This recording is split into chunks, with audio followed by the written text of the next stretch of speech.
Olá, eu sou Renos Vakis, economista sênior do Banco Mundial e seu anfitrião de Acelerando o Desenvolvimento. Ideias para Impacto. Este não é um podcast comum, é uma conversa impulsionada por IA, trazida a você pelo Instituto do Banco Mundial para o Desenvolvimento Econômico, onde desvendamos as pesquisas mais recentes com um objetivo em mente: transformar grandes ideias em impacto no mundo real. Vamos começar. Obrigada por essa introdução, Renault. Então, toda vez que uma nova pesquisa global acaba de ser divulgada, e especialmente uma que seja tão abrangente, a gente fica esperando aquele número impressionante. E esta, que trata de situações de fragilidade e conflito, parece, à primeira vista, bastante preocupante. É sim. Muitas vezes ouvimos esses termos como fragilidade ou afetado por conflitos, mas eles podem soar bem abstratos. Acho que a primeira pergunta é: o que isso realmente significa para as pessoas que vivem nesses lugares? Como é a realidade das pessoas que estamos debatendo aqui e agora? Esse é o ponto de partida, porque não se trata apenas de economia, mas de uma profunda crise humana concentrada em 39 economias específicas que abrigam mais de 1 bilhão de pessoas. Os dados apresentam um quadro bem duro. Então, você poderia nos explicar um pouco os números mais importantes? Claro, vamos começar pela pobreza. Nessas situações frágeis e afetadas por conflitos, ou SFC, quase 40% da população vive em pobreza extrema, quer dizer, com menos de US$ 3 por dia. 40%. E como isso se compara com o resto dos países em desenvolvimento? É, é um outro mundo. Em outras economias em desenvolvimento, esse número é de apenas 6%. E o que realmente preocupa é a tendência. O relatório projeta que até 2030, esses 39 países responderão por quase 60% de todas as pessoas em pobreza extrema no mundo. 60%. Então a pobreza global está se tornando cada vez mais um problema causado pela fragilidade e pelo conflito. Exatamente. Eles estão se tornando o epicentro. E a mesma coisa acontece com a fome. Cerca de 200 milhões de pessoas nessas economias enfrentam insegurança alimentar aguda. Isso representa 18% da população. E nas outras economias em desenvolvimento, apenas 1%. E imagino que isso tenha efeitos em outras áreas, como saúde e educação. Tem e são enormes. A expectativa de vida é 7 anos menor. A mortalidade infantil é mais que o dobro. Em média, uma criança recebe menos de 6 anos de escolaridade, 3 anos a menos do que em outros lugares. É uma crise feia de desenvolvimento. Então, esse é o custo humano.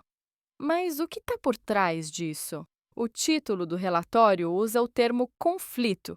Como a violência se traduz nesses números econômicos devastadores? Esse é o cerne da análise. O relatório quantifica a destruição econômica. Ele define o que chama de conflito de alta intensidade, onde se mata mais de 150 pessoas por milhão de habitantes quando ele inicia. Certo, um nível bem alto de violência. E o que acontece com a economia quando cruza essa linha? Ela desaba, desmorona. Os dados mostram que esses conflitos de alta intensidade são geralmente seguidos por uma queda acumulada de cerca de 20% no PIB per capita em apenas 5 anos. 20%? Isso apaga uma geração inteira de progresso no desenvolvimento. Apaga por completo. E para essas economias específicas em SFC, o efeito é ainda mais potente. O modelo estima que, em média, para cada aumento de 1% nas mortes por conflito por milhão de pessoas, o PIB per capita cairá cerca de 3,7% após 5 anos. Então, certos setores da economia são mais afetados que outros? Com certeza.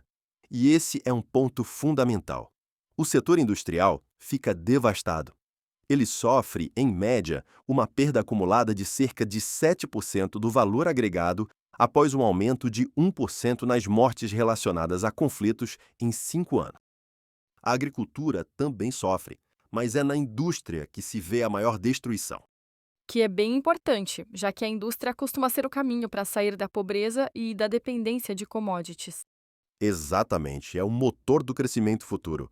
O conflito corrói esse motor, faz as economias retrocederem e reforça a própria fragilidade que alimenta a violência em primeiro lugar. É um ciclo vicioso, muito triste, e isso leva a um endividamento sufocante. Cerca de 70% desses países estão agora em situação de superendividamento ou em alto risco de chegar lá. Tudo isso é incrivelmente preocupante, mas será que existe uma saída? O relatório oferece alguma esperança? Algum caminho possível? Oferece, e é aí que eu queria chegar. Apesar desse quadro sombrio, o relatório identifica 3 grandes oportunidades de crescimento ainda não aproveitadas. Não são soluções fáceis, mas são caminhos reais. Certo, vamos ouvi-las. Primeiro, a demografia. Esses países têm populações muito jovens e em crescimento. Por volta de 2040, projeta-se que a população em idade ativa chegue a 60%. Se conseguirem criar empregos, o que pode acontecer, esse bônus demográfico pode se tornar um motor de crescimento poderoso, um verdadeiro dividendo demográfico. Certo, um possível dividendo da juventude. Qual é a segunda oportunidade? Os recursos naturais. Muitas dessas economias são riquíssimas nos minerais de que o mundo precisa para a transição energética verde. Pense na República Democrática do Congo ou no Moçambique. As rendas de recursos naturais já são 3 vezes maiores em proporção ao PIB do que nas outras economias em desenvolvimento. Mas isso soa como a clássica maldição dos recursos. Isso não costuma gerar mais conflito? É um grande risco. Por isso, só é uma oportunidade se o país for gerido com governança transparente e responsável. E a terceira oportunidade é o turismo. Nos lugares onde a paz pode ser alcançada, o potencial é enorme. As receitas do turismo internacional são apenas metade em relação ao PIB, comparando com países similares. É um setor intensivo em mão de obra, capaz de gerar empregos para jovens e mulheres rapidamente. Então temos demografia, recursos e turismo. Mas cada um vem com uma condição essencial. É preciso empregos, boa governança e segurança. Qual é então a mensagem final para os formuladores de políticas? Qual é o plano para que isso aconteça?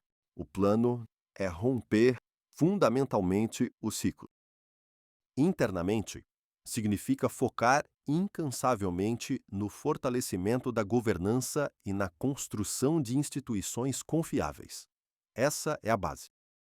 A partir daí, usar essa base para investir nas pessoas, em sua saúde, em sua educação e criar um ambiente de negócios onde o setor privado possa realmente gerar empregos. Qual é o papel do resto do mundo? O resto do mundo tem um papel absolutamente essencial. O relatório é claro: esses países não conseguem escapar dessa armadilha sozinhos. É preciso apoio internacional contínuo e coordenado. Isso significa financiamento concessionário para investir em pessoas e infraestrutura. Significa assistência técnica para fortalecer a capacidade estatal. E, de forma crucial, significa aliviar bastante a dívida, para criar o espaço fiscal necessário para que a recuperação possa começar. Tudo isso, além de outras medidas como fortalecer a governança, a justiça e os sistemas eleitorais, investir em capital humano e em acesso a serviços básicos e ampliar a inclusão financeira. Portanto, precisa mudar de uma ajuda emergencial para uma estratégia de longo prazo que construa resiliência a partir da base. Exatamente. Passar de uma gestão de crise para uma solução baseada no desenvolvimento que ataque as causas profundas. É um caminho longo e penoso, mas o relatório mostra que a recuperação é possível e que existe, sim, uma rota em direção à estabilidade e ao crescimento. Uma mensagem desafiadora, mas no fim das contas cheia de esperança. Obrigada por toda essa explicação. Foi um prazer. É com você, Renos. Obrigado por se juntar a nós. Você pode encontrar o relatório completo em nosso site. Basta seguir o link na descrição. Assine para ser o primeiro a saber sobre os próximos episódios. E antes de ir, como você planeja colocar em prática o que aprendeu? E que tópicos você gostaria que explorássemos em seguida? Gostaríamos muito de saber. Até lá, adeus.